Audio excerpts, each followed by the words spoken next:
स्वागत है आपका आपके अपने चैनल देसी धमाका में।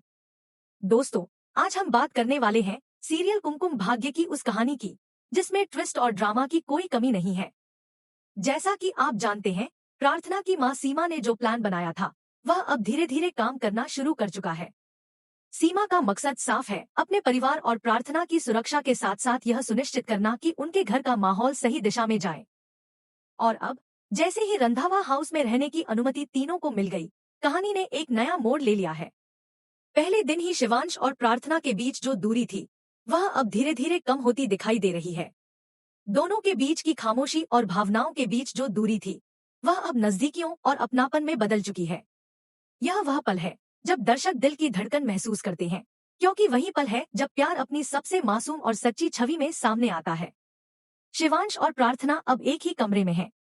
कमरे की सादगी, हल्की रोशनी और दोनों की भावनाएं, यह सब मिलकर माहौल को इतना गहराईपूर्ण बना देते हैं कि हर किसी की नजरें बस इन्हीं दो लोगों पर टिक जाती हैं।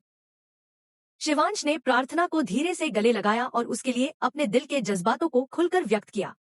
यह केवल एक गले लगाने का पल नहीं था, बल्कि यह उनके प्यार, पछतावे और समझदारी का एक ऐसा पल था जो पहले कभी नहीं देखा गया।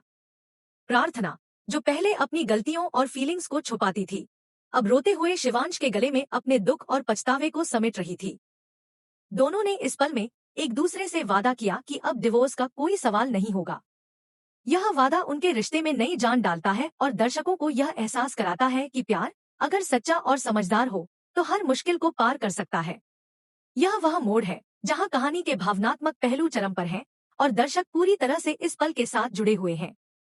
लेकिन कहानी में ट्विस्ट यहीं खत्म नहीं होता। जैसे ही प्रार्थना और शिवांश के बीच यह खूबसूरत पल होता है, वहीं दूसरी तरफ सोनाली, तान्या और बुआमा की योजना धीरे धीरे आकार लेने लगती है। उनका मकसद स्पष्ट है, प्रार्थना की जिंदगी को चुनौतीपूर्ण बनाना और उसे मानसिक और भावनात्मक रूप से परेशान करना। वे यह नहीं चाहते कि प्रार्थना और शिवांश अपने प्यार में खुश रहें। लेकिन जैसा कि हमेशा होता है, नियति के खेल में हमेशा कुछ नया होता है। जैसे ही सोनालिका गेट खोलती है, वह अपने आंखों के सामने शिवांश और प्रार्थना को देखती है। यह वह दृश्य है जो उसके लिए चौंकाने वाला और झटका देने वाला है। उसकी आंखें फटी की फटी रह जाती हैं और उसके पैरों तले जमीन खिसक जाती है। यह दृश्य न केवल उसके लिए बल्कि पूरे परिवार और दर्शकों के लिए एक शॉकिंग मोड़ है।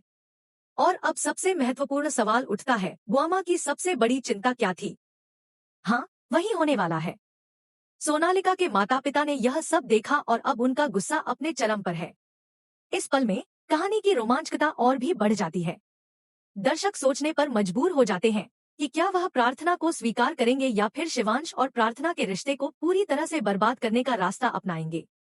दोस्तों, इस पहली सेक्शन में हमने देखा कि कैसे प्यार, चालाकी और परिवार के दबाव के बीच संघर्ष उत्पन्न होता है। अब अगला भाग और भी रोमांच